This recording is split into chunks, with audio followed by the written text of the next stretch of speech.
What's up, gals and pals? It's your boy Vino Valentino, and welcome back to 60-Second Cocktails. Ladies and gentlemen, this is the YouTube PubCrawl, and I have the distinct honor of interviewing Mr. Vegas himself, my man, Livio from Master Your Glass. Livio, say hello to the audience. Hey, how's everybody doing? All right, awesome, man. Livio, man, I'm super excited to have you on the show, bro. I mean, you're definitely one of the guys. When I had my checklist for season 2, I said, this guy, I got to make sure I get this guy. So I'm so happy to have you, man. Bruno, It's an honor. It's such an honor, brother. Thank you. I appreciate that, man. What is my man Livio drinking over there? That looks pretty. Is it let me guess. I got to guess these things, right? This is my new thing now. I'm going to start guessing now. It looks like either Bouvardier or Negroni. Very close. You're almost there. So it's 4 o'clock here, right? So Okay. it's not quite heavy booze time, almost booze time. So it's in between. So in Italy, we have a weaker aperitivo cocktail for lunch, which is the spritz. And then we have this heavy, big, bold aperitivo for dinner called the Negroni. But this Sbagliato is the in between. And I sbagliatoed my sbagliato because, as you know, sbagliato is Campari, sweet vermouth, and Prosecco, which means wrong because you made the Negroni wrong. But I sbagliatoed it because I added a little bit of soda too, just to kind of stay cool. Nice. That sounds absolutely delicious. I love that. I'm trying this out for the first time today with you. I infused my own rum with coconut and pineapple. I've had it infused for almost 2 weeks now, and I add a little bit of grapefruit and made a daiquiri with that. So hopefully, hopefully it's delicious, brother. So cheers, cheers, brother. Salud. Oh, baby. So is the coconut the shredded coconut? Shredded coconut. Some shredded coconut, pineapple, left it there for a couple weeks, and it's delicious, bro. It's absolutely delicious. I'm like, shit. I'm gonna finish this after the interview. I'm gonna finish this. Nice. So, Livio, before we get busy talking, we got to do my favorite game show, the Fast Pour. So you have 60 seconds to answer 6 questions. You know, I thought this was going to be like an easy thing. I can't believe how many guys stumble up. They like, freeze and stuff. I had my buddy, it aired today. I don't know if you got a chance to see it. Johan from Whiskey Sugar Bitters. And he like stumbled through it. I was like, yo, Johan, you can do this. But I just watched it. He got through it. That was a great interview. He's a great guy. So he's a great guy. I love him. All right, brother. So you ready? Yeah, I'm ready. We're gonna begin right now. Favorite cocktail? Negroni, 100%. All right. Favorite spirit? Spirit by booze or spirit by actual distillate? If it's distillate, it's rye whiskey. If it's booze, it's Amaro. All right. Yeah, anything like that. Yeah, exactly. So favorite mixer? Mixer by non-alcoholic. It's San Pellegrino orange. If it's mixer by anything you mix to change flavor to a cocktail, it's probably sweet vermouth. San Pellegrinos are unbelievable in cocktails. Oh, hangover food. Your favorite hangover food? Just bread. Nice. That's an Italian if I've ever met one. Favorite bar? Oh gosh. You got 10 seconds, brother. Let's do it. Tommy's in San Francisco. All right, cool. And then your favorite non-cocktail channel. What do you watch when you're not watching cocktails? That chapter. Boom. Beautiful. 3 seconds, Luch. I was close. You did it, though. You did it. Italians like to take their times with stuff, guys. If you don't know that, you never been to Italy or met an Italian, you don't know. I was going to take a sip of my drink, have a little espresso, have a cannoli while you're at it. Listen, so tell me about this. First of all, I want to know. Tell me about this bar. What's this famous bar? The Tommy's. So Tommy's is in San Francisco. Are they the ones that made the original cocktail, right? Yeah, the Tommy's margarita. Yeah. You know what's funny? I cut you off really quickly. A friend of mine stumbled there by accident. Had no idea he was there, and he's like, "Oh, I'm at this bar. They make this margarita and stuff like that." I'm like, "Bro, there's a famous margarita." Yeah. Hospitality there is at its finest. I mean, you walk in, your family, it doesn't matter where you came from, you're going to leave and you're a friend. I love places like that. Those are my favorite type of places. And when I did work, in the business, I made sure that you felt like you were there 500 years already. Like you were family. I asked about your family. I asked everything about you because it's the best. That's part of why I do this interview thing. I love to get to know people. You know what I mean?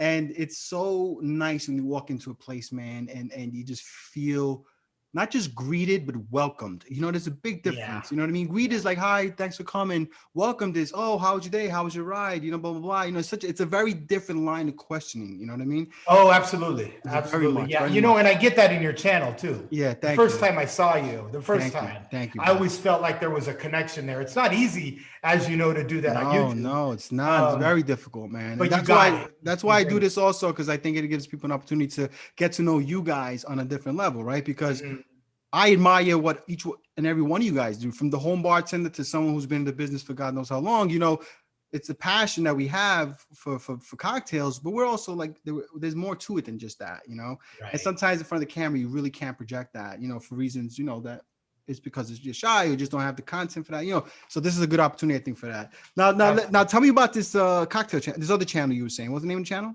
It's not cocktail. Oh, that chapter. He's a guy from Ireland. His name is Mike. And Mike has the driest, coolest That's a humor, but it's all of the chapters all about cold cases and, you know, murders and but real ones that have the goofiest story behind it. You've got to hang out my wife down, Livio, because that's all she watches, bro. Me too. She is a cold case addict, man. She loves it. Loves that stuff, man. I'm like, babe, this is why I gotta tell her about this channel now, because she's gonna love that, man. Because at least it is a little more humorous, because she watches the stuff. Sometimes I'm sitting there, like I'm editing video, I'm reading a book, whatever like that, and I hear this. I'm like, babe, like, this shit's so dark, man. Like throw something else on, but it's her thing. What are you gonna do? Reality is crazier than fiction. Yes, is it ever, man? So listen, Livio, tell us a little bit about your background, man. Like, you know, like first of all, you know, like I said, you live in Vegas, whatever like that. But what do you professionally, you know, like how'd you get into the business? What are you doing now currently? Okay. Yeah, so it's kind of a long story. So I grew up in Southern Italy, and I was classically trained as a bartender, as a hotel bartender. In Southern Italy. I took a where is Italy? Napital, Naples, Ischia, which is right off the shore of Naples. Beautiful. Yeah, right next to Capri in the Amalfi. Oh, nice. Yeah, so I took almost a 6-year program in Italy called IBES, which basically makes you a master in the cocktail hospitality aspect. Oh, that's cool. That's cool, man. Yeah, and so that was my background. And when I the more I studied cocktails, the more I loved cocktails, the more I enjoyed bartending, the more it took me to the United States. And so when I was 27, which was 21 years ago, I jumped on a plane and I came to America, and I started working at the Sheraton in Pasadena. And then I bartended in a couple other places, a little Italian restaurant. And then I was recruited to come to work in Vegas for a liquor distributor, Southern Glazers Wine and Spirits. Southern? And so I've been with them for 21 years. So you work for the distributor still, Southern? I still work for Southern. Oh, wow, cool, man. Southern. Nice. Yeah. So, and I'm a mixologist with them. I've had a bunch of roles, but I've done the full circle. And now with COVID, I was furloughed for a short while, then got back and started right back to my job where I was 21 years ago. Oh, wow. How about that, man? I've never quit the cocktail world. I've had the opportunity between Europe and America to train literally thousands of bartenders. And so my passion just started like everybody else, where cocktail bartending was just supposed to pay for, you know, school, get some money for, you know, for beer. And then it just took over my life. Brother. That's awesome, man. That's awesome, bro. Yeah. You know, when that happens, man, it's not by accident. It really isn't. You know what I mean? Like things, you know, things happen for a reason, man. There's a certain path that destiny takes you in, man. And, you know, you've been able to make it into a career, a successful one.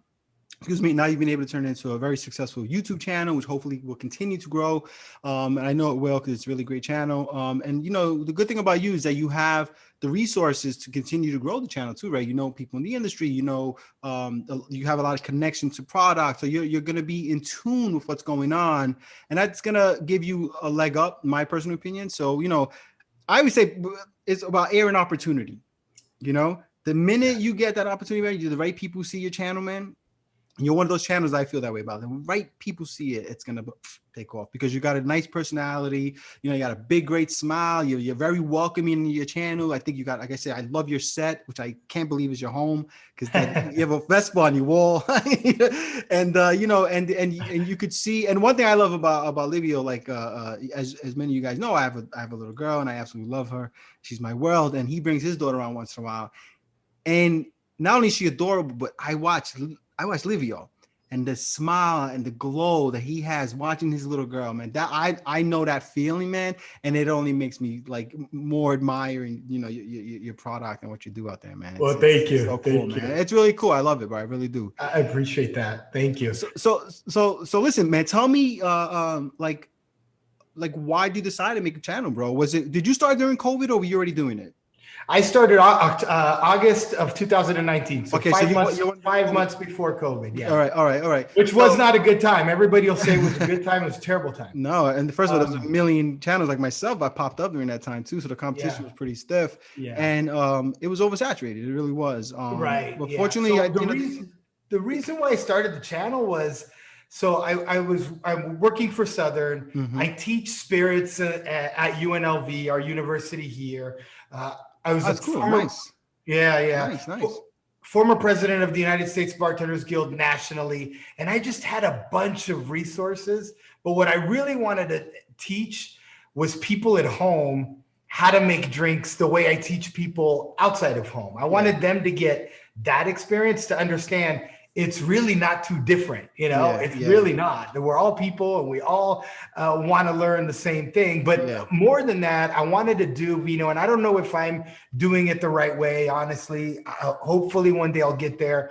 But without sounding too much like, hey, the rules are tough or the rules are strict, because they're not. What also bugged me a little bit was too much of, hey, you could put this in the rocks glass, but if you don't have a rocks glass, put it in any glass you have.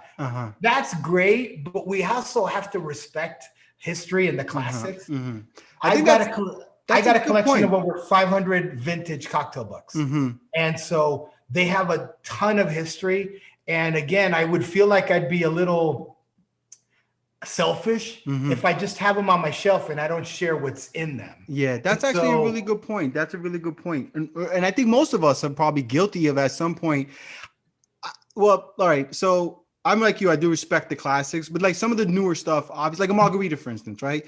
You know, it's one of those cocktails. Hey, if you want to make it on the rocks, make it on the rocks. If you want to make blah, blah, you know what I'm saying? So I think there is some room for that, but I do think that there are some people that are a little egregious with it. You know what I'm saying? They're like, you don't make some cocktails do have a heritage, right? And so you want to keep them in the format that they're made. And it shouldn't stop you from drinking in any other way. It's fine. Right.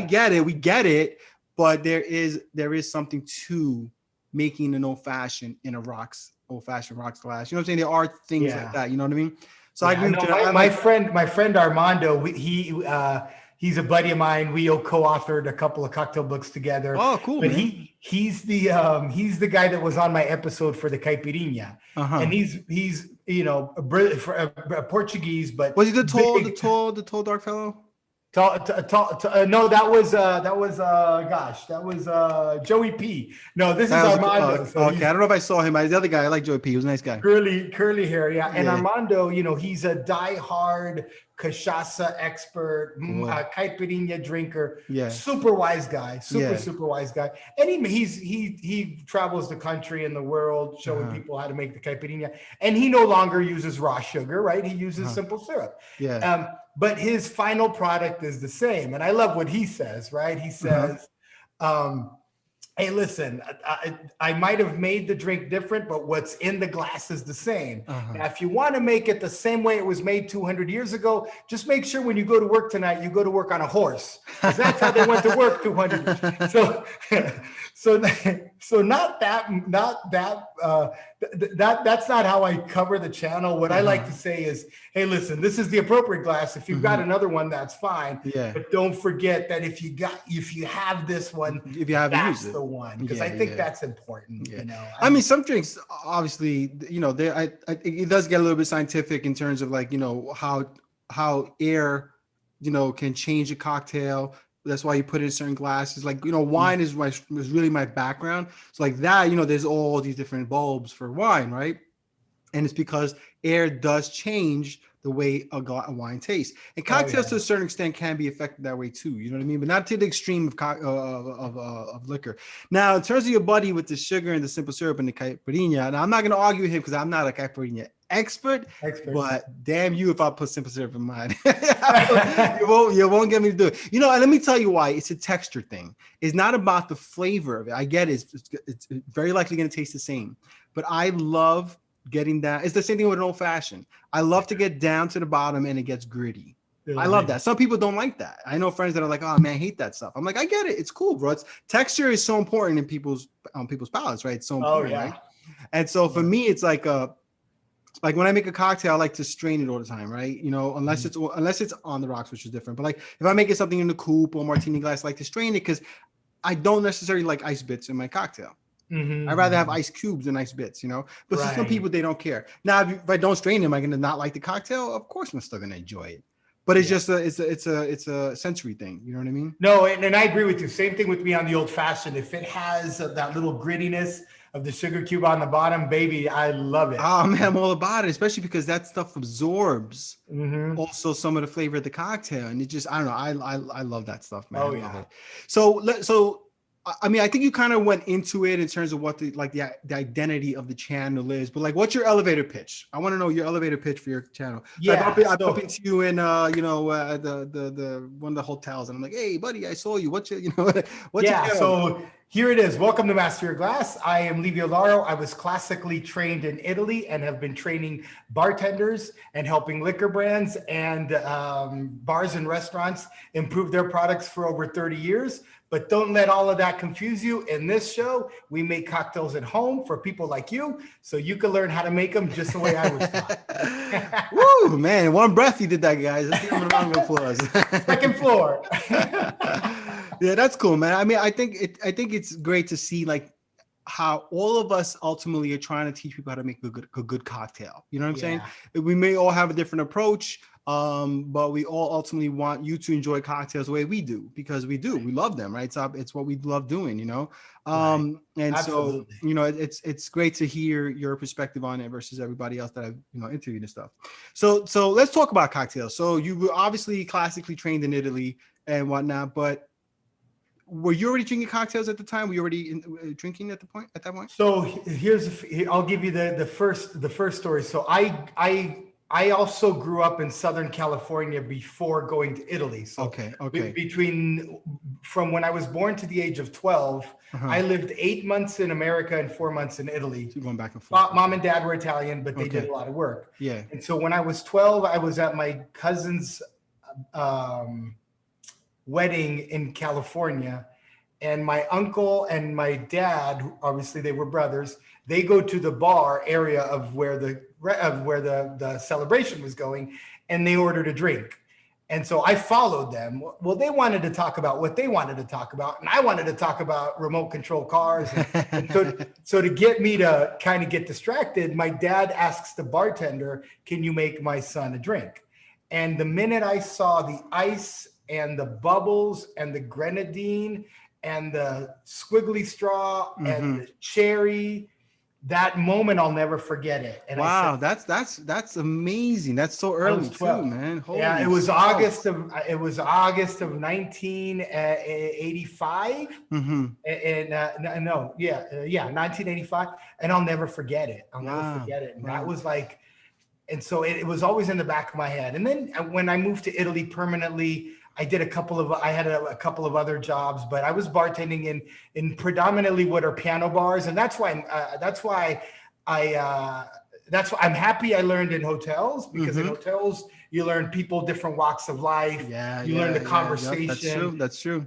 Yeah, you learn how to be nosy. We'll talk about that. A nosy bartender and a nosy and a judgmental bartender is not a bad thing. It's a good thing because they'll give you good service. And then I did a lot of the piano bars, though, is where I learned, how people partied a little bit more, how to sling drinks a little bit faster. And then I started my academy, and then I moved over to the United States. So, all right. So then, what was he making? Shirley Temple? Was that what was he making? Shirley Temple. Yeah, Yeah. okay. I'm sure that's what he made me. I mean, I could something like that at least. Yeah. So, I mean, obviously, like, because I like to ask people, like, what was that first cocktail you fell in love with? And I'm not.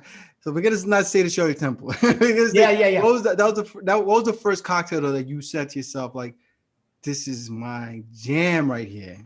So it's between the Negroni and the gin and tonic, both of them. Very different cocktails too. Very different. Very different. So cocktails. I would drink. Yeah. So when I was trained, when I was learning how to make cocktails, the first drink that my head bartender taught me how to make was a Negroni.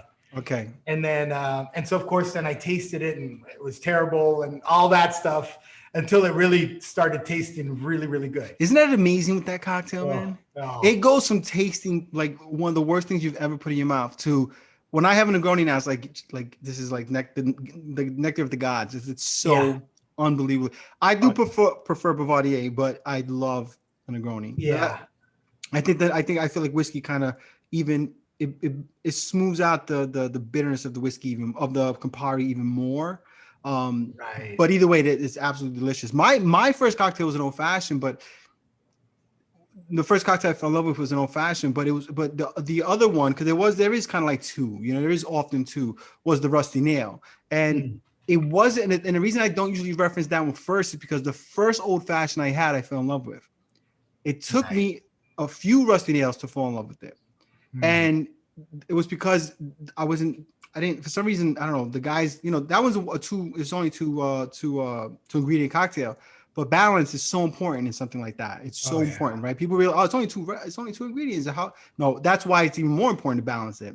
Exactly. And so there was this restaurant in my neighborhood in Arthur Avenue called Antonio's. My buddy of mine owned it. And there was a bartender there called Joe. This guy was an old guy. He or she today. He's an old guy, and he's very loud, rambunctious. He's just the guy you said. He's nosy. He's rude. He's everything. But he makes you feel. The minute people walk in, he doesn't say, "Honey, how you been?"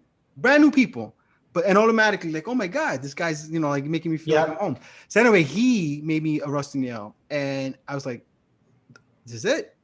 This is it." And the only reason I kept trying to have Rusty Nails is because I'm a huge Frank Sinatra fan, and that was one of his favorite cocktails. And so I'm like, oh, I want to find out, why Frank loved this so much. You know what I mean? And eventually I did. It took maybe 4 Rusty Nails before I tried his, and it just hit. I'll never drink them anywhere else. I won't even make my own. He won't tell me his damn portions. I'll tell you what I think the secret is for him. And I know this sounds crazy. He stirs it with his fucking finger. So that, it's that kind of magic sometimes, man. I mean, I know it's not sanitary and shit, but who's going to tell this guy? You know what I'm saying? Right. It's the heart, but he's mixing it with his heart. There's something magic there. It comes through, baby. Yeah, that's amazing. So that's definitely my thing. What's funny is that I knew I wanted.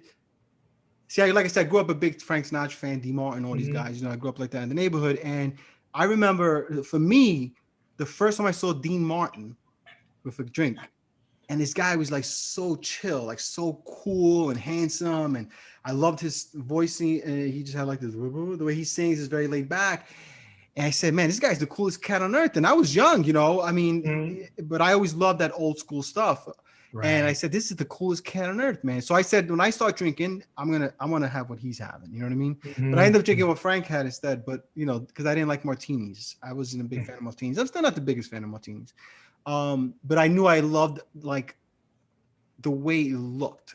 Yeah. Like being cool and like whatever, having a cocktail and stuff like that. Oh yeah. There was something about it, especially that time, those guys, you know what I mean? They just, I love that time. Yeah. Mid-century, modern, that era. And that drew me. My dad was I had an older dad. Uh-huh. My dad had me when he was 53. And so when I was in his 20s, he was older. And that era that he grew up in, man, fascinates me so much. It does, man. And and so I grew up in an Italian neighborhood, and so all my friends were like big into doo-wop and big into Sinatra, and Dean and all that. So like I really absorbed a lot of that. And so for me, it kind of dictated my way of everything. You know what I'm saying? And especially drinking. I always knew I liked those old school boozy cocktails, and that hasn't changed. And I enjoy, you know, a tropical cocktail, daiquiri, something like that, or whatever, Mai Tais and shit like that. But you know, gun to my head, you give me a Manhattan and old fashioned, rusty nail, something like that. Anything, you know, with no booze only. I'm a happy man. Happy man. Yeah. Booze only, huh? Yeah, those are great. I'm a happy man. To man. me, the Negroni means a lot, even besides just the drink and how good it is. When I drink the Campari, basil and Campari have the same effect on me. They take me home. They take you I home, remember when I smell basil, I remember playing hide and seek as a kid and hiding behind the bushes. And on my island, there's basil everywhere. And I remember when I drink Campari, it takes me home. You know? And then the other thing about the Negroni too is, and I know in America we like to make it in different ways, but it's 3 ingredients, typically made in the glass directly, stir and serve. It's that quintessential Italian cocktail, because you got to remember, Italian cocktails, except for, gosh, what is there? There's really none that there's Groppino, which is made in an electric mixer. They're all made with the spoon. They're just spoon cocktails. That's it. There's something very European about that too. Yeah, it's very. So it's just, to me, it's home. Yeah, that's cool, man. I actually like that what you just said. You know, I think of food and drink and music in that way. You know, I escapism. You know what I mean? You know, like when you're drinking a good drink. You know, like for me, like pina coladas. You know, I'm Puerto Rican, so pina coladas take me back to Puerto Rico and drinking on the beach and like that feeling you get. You know, it just takes you back there. And the an old fashioned or rusty nail and Negronis, they take me back to my old neighborhood and just hanging out with all the guys in the restaurant or at the club or whatever. Just kind of like, you know, and then like a gin and tonic or cranberry vodka take me back to nightclubs and partying in the 90s. You know, so like they just really bring you to a different place, man. If you've connected with them that way, you know. Totally. Yeah, I love that stuff, man. So listen, so you know, you have a long history in the cocktail business. You know, by the way, when's the last time you were behind a bar? So every time I go back home to Italy, I tend at my old bar, Valentino, or at Dolce Vita, which were my 2 stomping grounds. But I'm behind bars weekly here in Vegas. Oh, so okay. Yeah, I mean, I'm always either training or, because we're a big events. I mean, Southern in Vegas is a huge events distributor. We're always throwing parties. We're always throwing events. Yeah. So yeah. It's okay, so you're not. So I mean, obviously the show keeps you fresh, but that's like you're like literally still pouring drinks and stuff. Yeah. So tell me, because you've been doing this for so long, tell me a good drinking story, man. Like it could be funny, it could be sentimental, it could be, you know, sad, whatever the case might be. Just something that a good story that you know that comes to mind right now.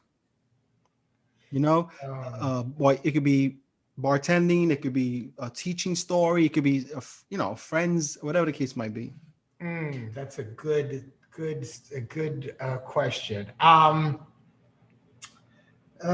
I'll tell you one behind the bar, because I can't think of a drink. I can't think of a drinking one that's worth explaining to our viewers today. But so I used to, when I worked at a place called Dolce Vita, there was a gentleman by the name of Ralph. And Ralph, man, he had an accident on his motorcycle when there wasn't a helmet law, and so there was a little bolt screw missing in the brain. But he was a genuinely great guy. Yeah. And so Ralph used to drink Rob Roy's, and at the time in which, by the way, at that time, the word whiskey in Italy meant whiskey. Right, so you could pick up the bottle of Jack, the bottle of Glenlivet, the bottle of Johnny Walker. It was whiskey. It was all whiskey. Right? So he would drink Rob Roy's, and of course we made it with him with Wild Turkey, so it was a Manhattan. But you know, for lack of the story, so we would make him these Rob Roy's with Wild Turkey 80, and he would come back. And he would always want it to be stronger and stronger and stronger. And one day, as I'm putting the liquor order away, I see Wild Turkey 101. And I'm like, whoa, they make a 101?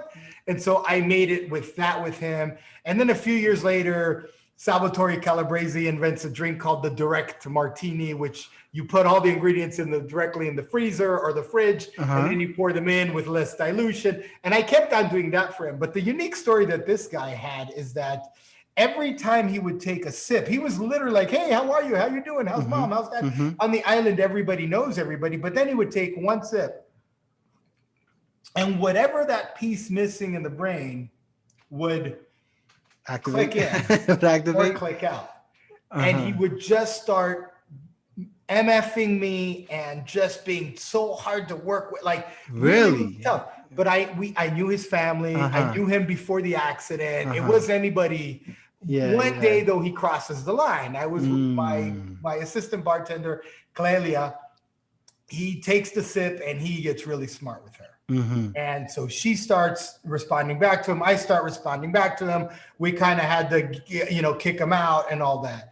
And he just comes back. I just changed my backdrop, and I used to have his shaker right there. Oh, no way. And he comes back with this Alessi shaker. Alessi shakers 30 years ago were $100. It was crazy. And on it, he just writes, "Dear Livio, you're a symbol of hospitality and friendship and all of that." And it just reminds me what a great place the bar is. You're allowed to make a mistake at the bar. It's a different set of rules. Yeah, I mean, we've all probably, anybody who's been behind the bar has served somebody that's typically like calm and collected and professional, but then they get at your bar and they have a couple too many and they start acting a little goofy. That's acceptable in the bar. Now, if they go do it in the boardroom at work, forget about it. Forget about it, right? You'd be on Fox News or CNN, getting fired for something. All done. Yeah. So let me ask you something. You've been in the business for a long time. And I reference that a lot because I feel like you have a pool of information.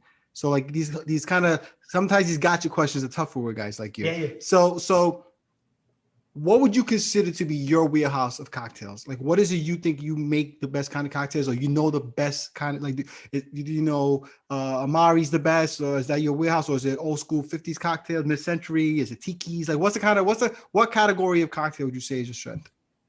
Yeah, I mean, probably my favorite ones are the Italian ones, right? And anything Italian, Negronis, Mitos, Americanos, Bayados, Scropinos, Hugos, all of those, those just are crazy awesome for me because what I think of is, so in Italy, but in Europe, almost everywhere, right? These bars were not bars. They were coffee shops. They were ice cream parlors. They were tea shops. They were lemonade stands. And then right at the beginning of the 1900s, people public lighting came into play. And so people started getting out at night. And so as they started getting out, before that, people were out at night. They were just people you didn't want to meet. And so as people started walking through the little streets and towns in Europe, and I'll talk about Italy specifically because that's where I grew up. These coffee shops started putting bottles of booze behind them, which is why if you walk into any bar in Italy, front and center is an espresso machine. The gin's over there and the Amaro's over there. And so when I think of Italian drinks, I think of the barista that's back there that's not only making this, but they're serving you slices of pizza. They're squeezing your OJ. They're making espressos, cappuccinos, lattes. They're putting the sambuca, the three. And so it's where Starbucks meets. You're from New York. So what's the bar that does the Garibaldi? God, why can't I think about it? Won best bar last year. I can't. Gosh, why can't I think about it? Oh my God, it'll come to mind. Anyway, so it's like where a Starbucks meets this really cool, wine shop, pizza parlor all together. And in that place, I think that's even more where society meshes and blends together, because I could be drinking a Negroni. Everyone's invited. Yeah, and I could be drinking a Negroni at the bar next to somebody that's just there for their quick espresso, next to somebody that's having a lemonade. It's very, that's unique though to it's unique to probably Europe, because you don't see that here in New York even. You know what I'm saying? Like, it's rare. You have cafes and stuff like that do have cocktails and stuff like that, but I think people New Yorkers have a tendency to separate the time frames, right? Like if Yeah. it's morning, we have coffee. If it's evening, we have drinks. Right. And so the idea, like you're not a drinker and you don't want to go out because all my friends are going to drink, I'm not going to drink. But you can have a coffee. It's okay. But like it doesn't register that way. You know what I mean? Oh, and the bar I was talking about is called Dante. Dante. Okay, I don't know if I know the place. I gotta check it out. Yeah. So those are like, I love that. I just love that. All about the Italians. Again, with Italian cocktails, you're always a bar spoon away. Yeah. And I just got done helping a mega resort here in Vegas open and reopen. Right. They're all reopening. And for them, we had to make a ton of cocktails, eclectic, Instagrammable, everything, all of that. But the more it gets complicated and the more steps and the more you add, the more I appreciate a bar spoon, a couple of ice cubes, 2 or 3 ingredients. And I mean, I'm getting a million flavors out of this one drink and I didn't have to do any of that work. Yeah. So that actually brings an interesting question to mind. So how would you compare the drinking culture in Italy versus the drinking culture in Vegas? Because obviously those are your two, main areas of service. I know Vegas, it's tricky because it's very touristy. So you're probably getting various drinking styles, versus in Italy where you're going to probably wherever you were, especially with more locals and stuff like that. Right. So in Italy, alcohol is mostly an accompaniment to food. Whereas in America, it can be, but it's, in America, wine is accompaniment to food. Yeah. In Italy, beverages are accompaniment to food. So you're always drinking either with food or thinking about your food. Right. And so because of that, of course, cocktails are more savory. Cocktails have that more bitterness. They've got more acid because they've got to help with whatever it takes to give the food. And it took me 100 years. I go to Italy all the time and I give seminars there. And it's hard. I have to try to teach them too. I'm always in between. I'm always pushing the two people. Yeah. Hey, no. But I always have to teach them. It's not always meant for an occasion. Like they'll say, this is it has to be an aperitivo. Well, yeah, it is. But if you call it an aperitivo, now you're telling the rest of the world that they can't drink it after dinner. So it's just a drink. That's actually a really interesting point, man. I think, and you're right. The way you say it, like how, in this country, wine is with food, and in Italy and Europe, they just drink wine whenever they want, right? They just have a glass of wine. But then here, cocktails are a solo thing, right? You have only cocktails. You don't usually eat it. You don't usually use them. You don't usually have them with a meal. Right. In Italy, a cocktail is with a meal. That's interesting, man. Yeah. And even when it's not, like I worked in clubs and even when it wasn't with the meal, it's still tied into it. Like the first thing. But you said the drink itself is very much like a meal, almost like a salad because of all the bitterness and stuff like that and the herbalness. Absolutely. So the first thing the people would do when they would come to my piano bar right after dinner, they would go to the restaurant nearby. Then they would walk into the piano bar. The first drink I would serve for the first hour were either grappa or limoncello or amaro, and they're in a nightclub because they were still finishing their meal. It was time to digest. They were just doing it in a different room, and then they would lead into other drinks. So in Italy, it's all tied into food. Really what's a spirit or a cocktail you would love to see from Italy that you would love to see catch on in America? The Angelo. Well, there's a few of them, but I would say the Angelo because the Angelo is really playful. It's bright blue, and it's it's the blue cosmopolitan, if we can. So what's in an Angelo? So it's funny because the Angelo, different people make it different ways. It started in the 80s. It was a nightclub drink, and it was predominantly gin or vodka, Cointreau, and lime juice. And some people made it on the rocks, some people made it up, but it's just this really it's a blue sour. It's a blue gin sour, right? Yeah. And I find that combination is fairly mainstream enough where in America we can appreciate that and jump on it. Yeah, it's funny because I mean it doesn't feel or sound Italian, right? It doesn't. It's not because it was the party drink. It was the party. You're gonna hit me with something so Italian I never heard of it. That's interesting though. So it's a popular cocktail over there, you're saying? It was popular in the 80s and it's starting to come back. Keep an ear out for it. It's called Angelo Azzurro, and some people call it the Angelo and some people call it the Azzurro. But and what's happening too is it disappeared, just kind of like the Moscow Mule did, right? The Mule came out in the 40s, but 20 years ago, you couldn't give it away. Nobody would drink it. And now it's back and people are jazzing it up, right? There's a blueberry mule, the ginger mule. And the same thing is happening with the Angelo. So I feel like we're going to hit something really cool with it. Interesting. It sounds like probably the equivalent to the Midori Sour here in the US, right? Like it was so big in the 70s and 80s. It was this big nightclub drink. It was green and bright and people loved it. And now it's really kind of becoming a non-factor.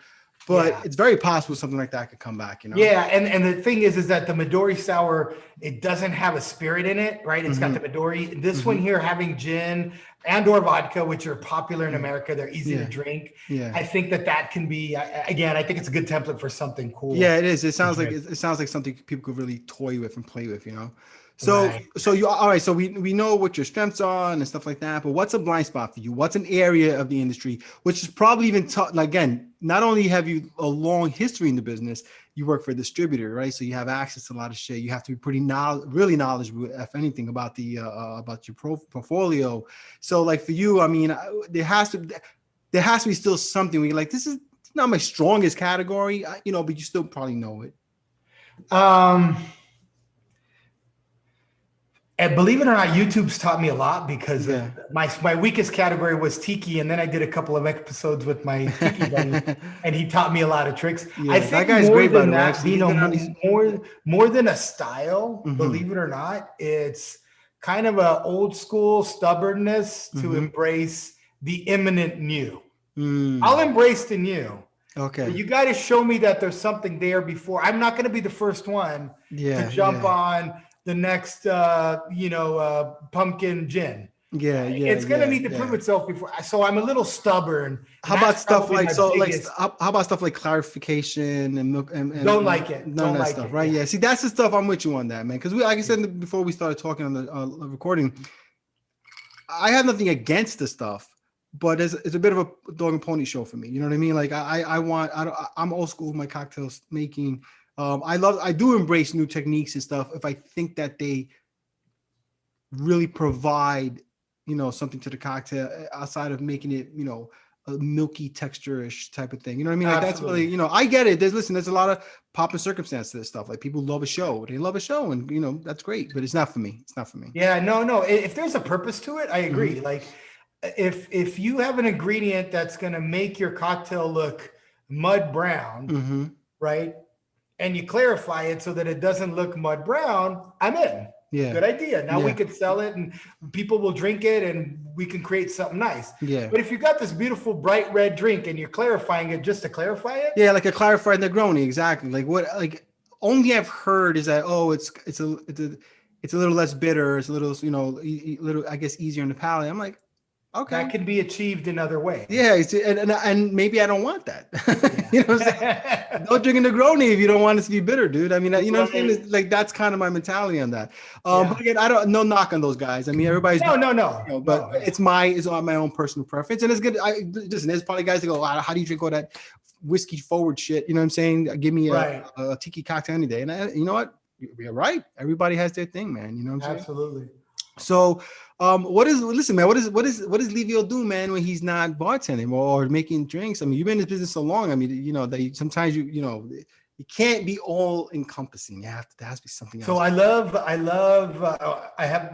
hanging out with my daughter. We do a bunch of stuff, jump in the pool, hang out. She sings, she dances. That's cool, man. She's a sweetheart, that kid. She's a sweetheart. Thank you. And you're a lucky man too, my friend. Thank you, brother. Thank you, man. Beautiful one. I love to restore vintage Vespas. Oh, really? Again, it's really like a tribal thing for me, brother, because I see them. They're a piece of Italy. They're a piece of my country, and they're in boxes full of rust somewhere there in the corner. And I look at it, and my girlfriend hates me for it because we've got too many boxes full of rusty Vespas in the garage. And I go, I'm going to save your life. You come with me, and I'll buy it, and I'll take it home.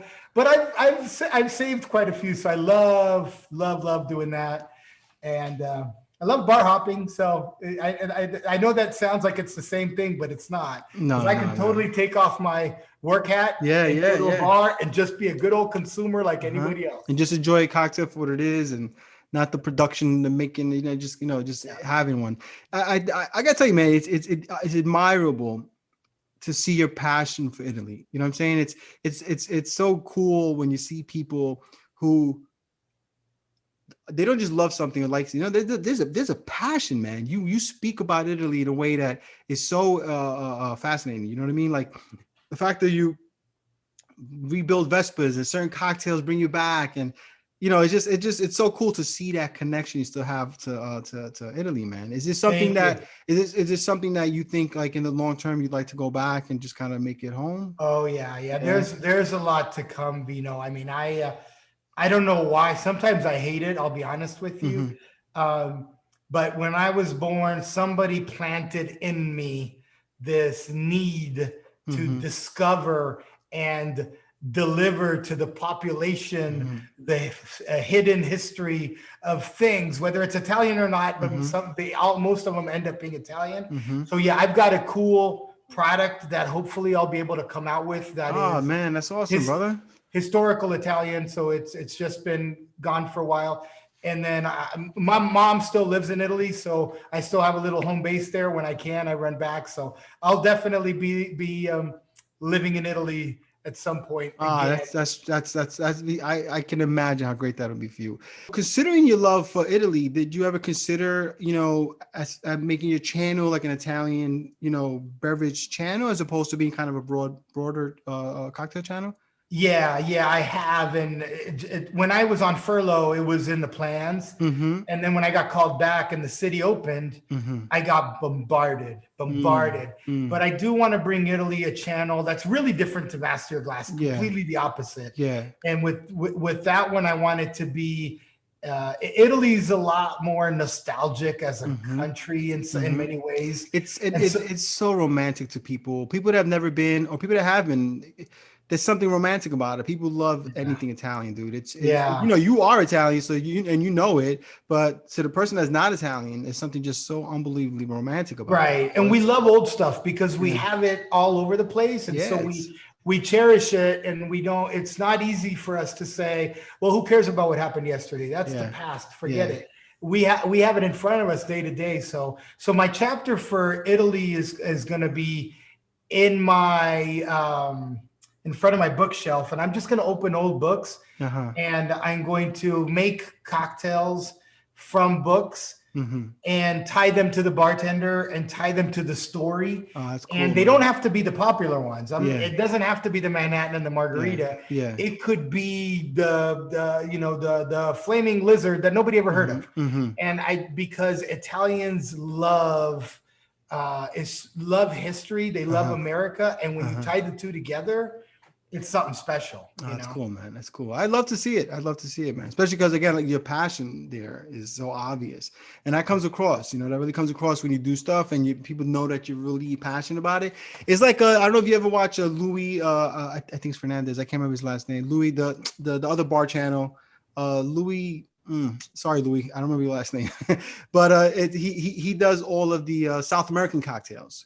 South American spirits. It's fascinating. So he started, I think he might have started kind of more of a broader base. I can't be sure, but I know that he's completely went in this direction where he makes cocktails from South America and Central America and all these spirits from Central and South America. And it's really cool because there's a lot of spirits that I never heard of. You know what I mean? And I believe he's Brazilian, so he's like got a really great knowledge base of like cachaça and different types of ways of using it and stuff. Because I think for most people, you own a bottle of it and you make only caipirinhas, right? Right. But he shows you different ways of making it and also different styles of it too. So anyway, so like that's something I could see, and he's doing well doing that because he's niching down like a lot, right?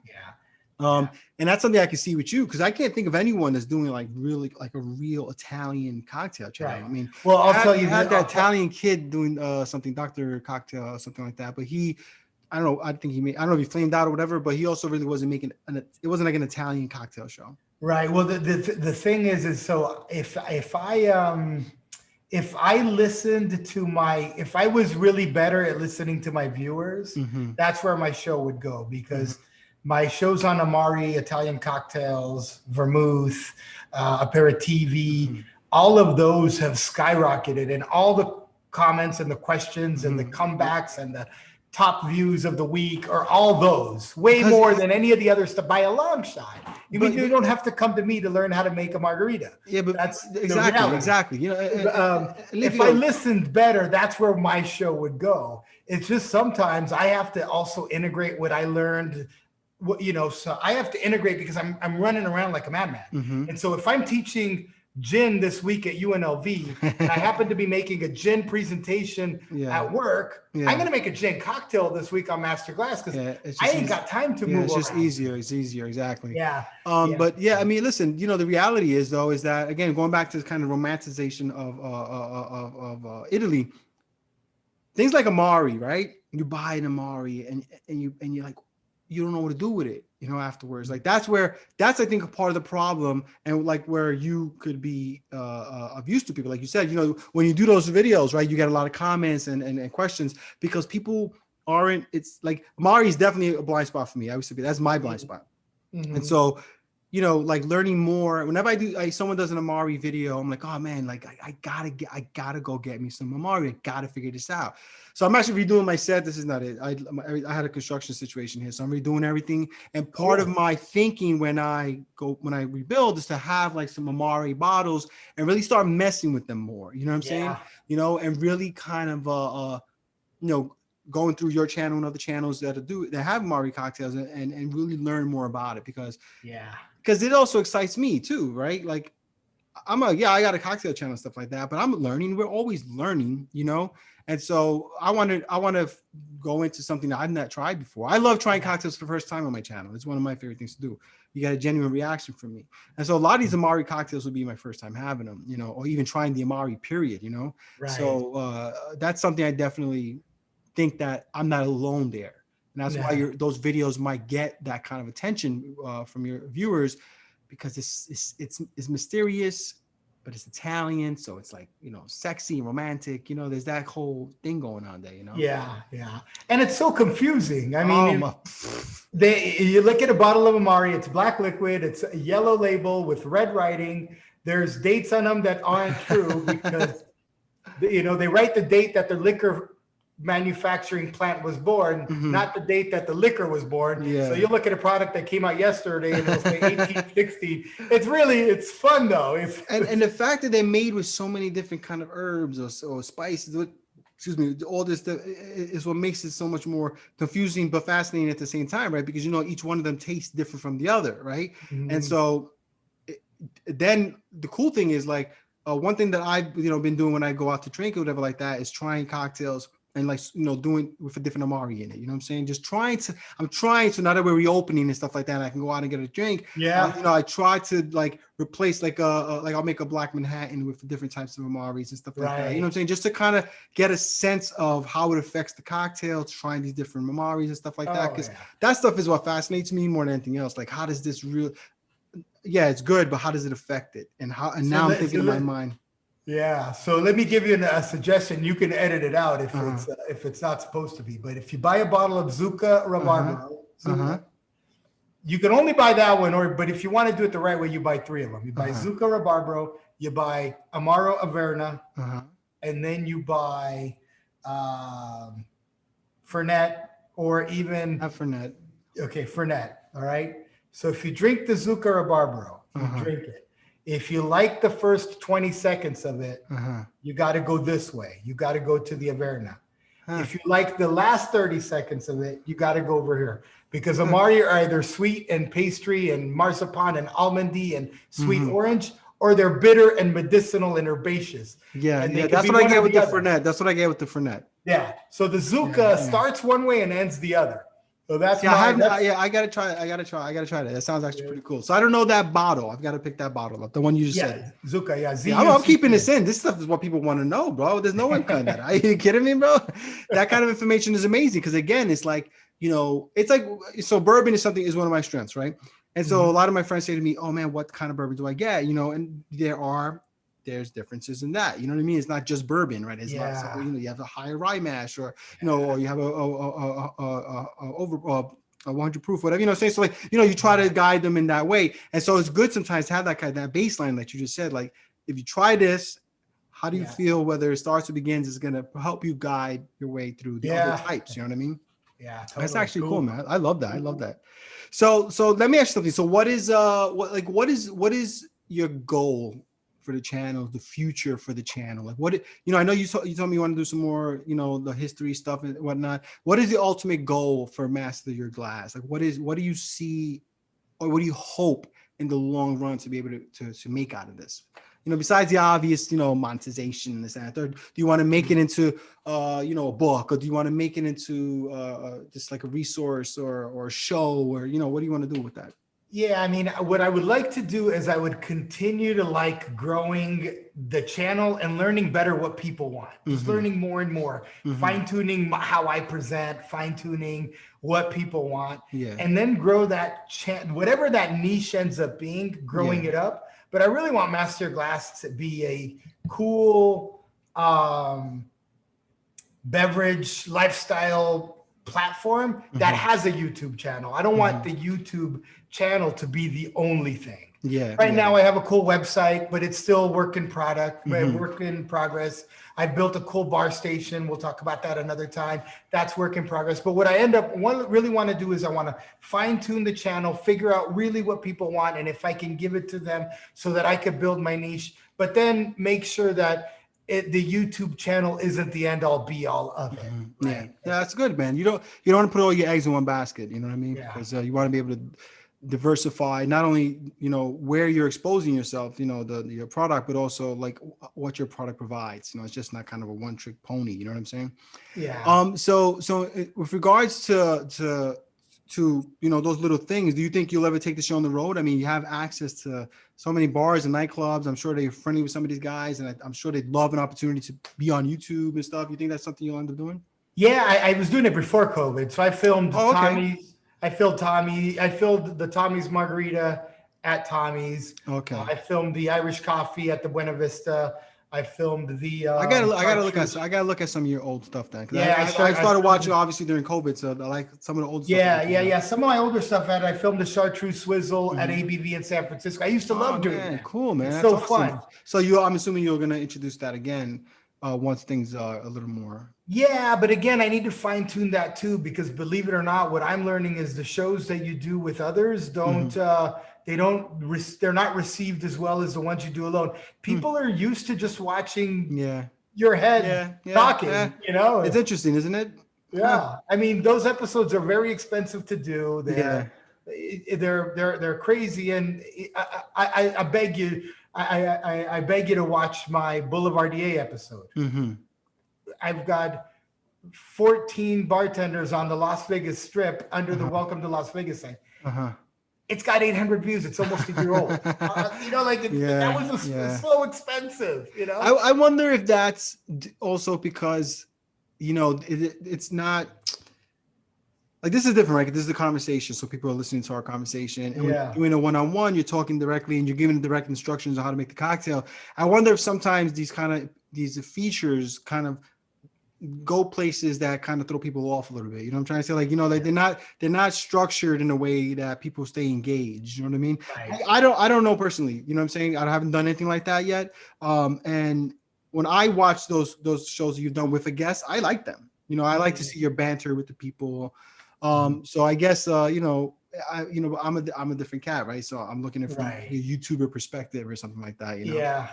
That's interesting to hear that, though, what you just said about that challenge you have. And if it's expensive, it's hard to do that, right? Like, you don't want to dish out money for something then no one's really watching it, Yeah. So what I'm going to change now is I used to plan those trips for Master Your Glass. Now what I'm going to do is, if I'm in your city, I'll hook up with you and we'll film Master Your Glass because I'm already there. That's cool. The better. That's cool. And so, do you travel a lot for Southern? Do you still travel a lot, or is it more for your own thing? Yeah, more my own thing. Yeah. Not a whole lot with Southern, but a whole lot without Southern. So let me ask you something actually about working with Southern and stuff like that. Obviously, I dealt with Southern for 15 years and stuff like that. So I know it from the buyer perspective. But how did COVID affect the business as a distributor? I mean, I know obviously you said you got furloughed. So was it hard, man? Did they get hit hard? I mean, as you can imagine, the on-premise disappeared, right? On-premise being where you consume the drink you buy. The off-premise meaning where you can take it home. Yeah. They flipped, but more. Yeah. But more. So yeah, I so hear that from some of my guys, man. Yeah, if the bar was buying 10 bottles and the liquor store was buying 10 bottles, it didn't happen that the liquor store started buying 20 bottles. It happened that the liquor store started buying 30 bottles. Jeez. And these guys were only buying 0, 1, or 2. Yeah, so people started drinking more. So to some perspective, the business got better. Now, there was also a lot of what we call pantry buying, right? And when you're buying in the pantry, you're not necessarily buying the best booze. You're not impressing anybody. It's a handle of vodka in your pantry. So you buy something a little cheaper. But that upgraded too. So it downgraded in comparison to what people drink at bars, but it upgraded in comparison to what people used to drink at home. Interesting. People started to drink a little better. So it was fascinating. It was fascinating. But what's happening right now is there's not enough qualified truck drivers in the country right now to drive things around. Literally, we need more drivers, and they're tapped out. We've got them all, and so it's hard to get stuff around. So I'm sure most of the people are finding that they're having a hard time finding their preferred liquor in the liquor store. I mean, I know one of the big issues here is like just getting like wait staff, service staff has been literally, I have friends that have restaurants that are like, bro, we can't even, open up the second floor or the rooftop or do outside dining or anything like that, or I guess some inside dining, whatever the case might be, because we don't have enough wait staff. Yeah.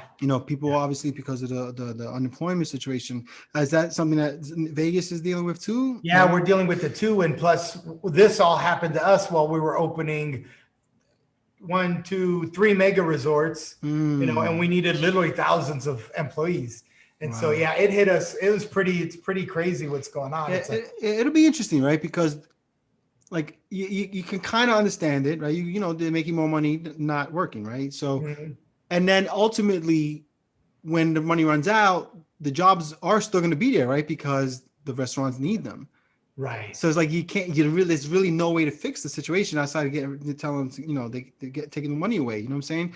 It's an interesting situation because I don't think restaurants have no leverage at all. They're like outside of paying them more, which if anyone that knows anything about the restaurant business, it's just there's not enough money in the restaurant business. No, you can't pay enough. Yeah, and it's a good time on the other hand, Vino, to like make a wave as a bartender.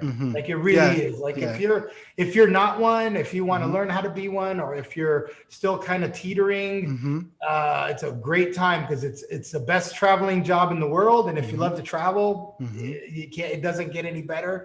If you want to learn cultures, if you want to learn history, if you want to learn, lifestyle, behind the bar is just the best also just to meet people. I mean, the amount of networking that I've done as working in this business, man, and the people you meet, it's fascinating, man. You meet some really cool people. Do you find that the show that doing the YouTube thing is consuming? Do you find the balance? Oh, it's draining. It's draining. Oh yeah. It's a lot. It's fun and it's rewarding and it's all that. The two things about YouTube is you always start at the end of the line. It doesn't matter who you've been, where you are, nothing. Yep. You start at 0 like everybody else, and that's where you should be. But the other thing is filming, and sometimes it seems like it's cool that you film in your own living room, but then you got to remember it's your living room. I know. Stuff I know all about everywhere. And so I film on Sundays, and Sunday is also the only day where I have no commitments. So now the only day that I don't have a commitment, I've filled with the biggest commitment with a huge commitment, because you got to film, and then you got to, I don't know if do you edit right after filming, or do you kind of edit throughout the week? Throughout the week. Yeah. It's a major commitment, man. And but like you said, it's also fun. When I put a video up and then people starting like interacting and you get those, there's a high you get from likes, from comments. Like people are really like listening and watching my shit. You know what I mean? And especially when you get genuine comments where someone like makes a reference to something. So you're like, this guy really watched my stuff, and that high makes you want to record another one. Right. You know what I mean? Absolutely. You know, it really does, you know, and just also because you want to share your knowledge, right? You want to, you know, like I'm sure you'd love to do a Vespa fixing YouTube channel too. It's funny You you know, say but that. It's funny you say that. So when I had my first YouTube identity crisis, because I was like, am I trying to be too much of a pro here? Should I, you know, just be the home bartender? And then I thought, well, why would I put myself in a disadvantage point? Like I'm not a home bartender. yeah, I am a pro. no, you're a pro, yeah. And if I pretend to be a home bartender, I'm not being genuine. I thought about that and I said, you know what? If I just did an episode, if I just did a show on how to fix Vespas, it'd be great because I wouldn't have to show expertise No, you wouldn't. or training. I would just say, listen, this is how I've been cleaning a carburetor for 30 years. And when I do it this way, it works. Now, if you're a mechanic and you're laughing, laugh away because this thing's going to be clean anyway. You know, like I could do that. So Livio, I got to tell you, man, I know you have your hands full, but you should really consider something like that though, like on separate channel with Vespas, because it's those kind of, because listen, the cocktail niche is fun and all, but it's challenging, right? For a number of reasons. There's a lot of guys doing it. But you're also, you know, YouTube isn't necessarily pushing out this content because it's of a certain age. You know, you got to be over 21, and there's a lot of people that don't drink. There's a lot of people that are for religious reasons, whatever the case might be. So it's a smaller, you know, audience ultimately at the end of the day, you know, with a lot more competition. But stuff like that, like something you can niche down to how to fix Vespas and stuff like that, you'd be surprised how many people own Vespas and are looking for a channel, and they're passionate. Vespa owners are passionate. Oh bro. yeah. Crazy. So, you know, and they're looking for a channel on like how to fix something from the Vespa, and then you find this guy, you know, making Vespas or fixing Vespas and shit, and all of a sudden, like, you're like, oh, whoa, wait, how did this happen, man? You know, I mean, it's definitely something to think about. I mean, I have a friend who does like a very specific type of web language, right? That's not terribly well known, but amongst programmers, it's like very important and specific, and he's growing so fast because no one else has thought about really doing that kind of channel. He doesn't have, there's like maybe 2-3 other guys doing it, and he did it on a whim. He's like, oh, let me try this. That's awesome. And now it's taken off for him. So you'd be surprised like how those little, I have another friend who does like he's on Instagram, and he does boots and denim. Like that's his thing, boots and denim. Oh, boots. And he did it like, but a very specific boot and very specific denim. His Instagram is growing so fast because it's so niche down. You know what I mean? It's just one of those weird things. But it's like a regular fashion guy. Like if a guy came out with just a fashion Instagram, the guy would take forever to blow up. Yeah, there's a million of them. So sometimes niching down that specifically is the way to go, because there's millions of people on Earth. It's so true. It's you know what I'm saying? So you know, most of the Vespas that I bought, like I like to investigate because I don't buy them. Listen, there's no fun in just buying and just fixing them. No, you buy them in disrepair. I'm buying them in boxes. They're all messed up. So I'm buying them and fixing them, but I'm trying to relive their story. It's really weird. It's really weird what goes on in my brain. And so sometimes, like a couple of them I've bought in boxes, I've put them back together, and I can tell you exactly why they were torn apart. And they were torn apart because a little part broke, and the owner said, well, while I'm here, let me repaint it, or let me blah, blah, blah, this and that. But the little part that they never were able to fix isn't even a Vespa part. You don't even have to go to a shop in Italy. It's a hardware store part. You could have bought this washer, this spring. And I'm like, you let this thing ruin everything. Throw you out of put it in a box for 20 years. Wow. So that's cool, but that's the cool shit. I love to watch restoration shows. I love it, man. Yeah. Like there's a couple guys I watch like that, like, you know, they restore cars. I love car restoration. Like, but I'm talking about like guys that go to the middle of the country and find a rustied out, you know, 67 Corvette in some barn. The thing doesn't drive, and doesn't start, nothing like that, but they take it and they just fix it up with whatever way they do, and that stuff fascinates me, man, because it's kind of like you said, there's a story behind it. You know what I mean? And you're bringing the kind of like the Back to the Future almost. You're bringing the past into the future, and it's so super cool, man. But there's also guys that love that do like they find old swords or old, you know, stuff, and they restore that and they bring it back to life. That stuff, restoration is something I've always found very interesting. It is. It's amazing. It is, man. It's an amazing thing. Yeah. So Livio, man, this has been a great conversation, brother, man. I really, I really enjoyed having you on. I think that the people are going to really enjoy hearing this and learning more about Livio. Livio, tell people where they can find you, by the way. So I'm at Livio Laro on Instagram. I'm also at Master Your Glass on Instagram. I'm at Livio Laro and at Master Your Glass on Facebook. And then youtube.com/Master Your Glass. And that's about all I got. All right, awesome. Well, listen, guys, make sure you check Livio out, man. He's a super cool guy, as you guys saw. He has great content. It's like he said, man. As you can see, the guy is just a chill cat, man. And his show, it really comes across in the show. He's just really trying to show you how to make a cocktail. There's no pretension to it. He's just trying to teach you the best technique to making the cocktail. And I think you guys will really enjoy it. So make sure you go check him out on YouTube. Check him out on Instagram, Facebook, and wherever else you can find them. And Livio, once again, my friend, thank you so much for being on the show. I look forward to seeing more of your content and talking to you more in the future, my friend. All right. It was nothing but a pleasure, brother. Thank you. An honor to be here with you today. And I appreciate it, man. Thank you, man. Appreciate it. Love you too, brother. Listen, guys, so make sure if you are handed a bunch of lemons, you go to Livio, maybe he'll teach you how to fix them. But if you can't, make yourself a cocktail, guys. Cheers. Cheers.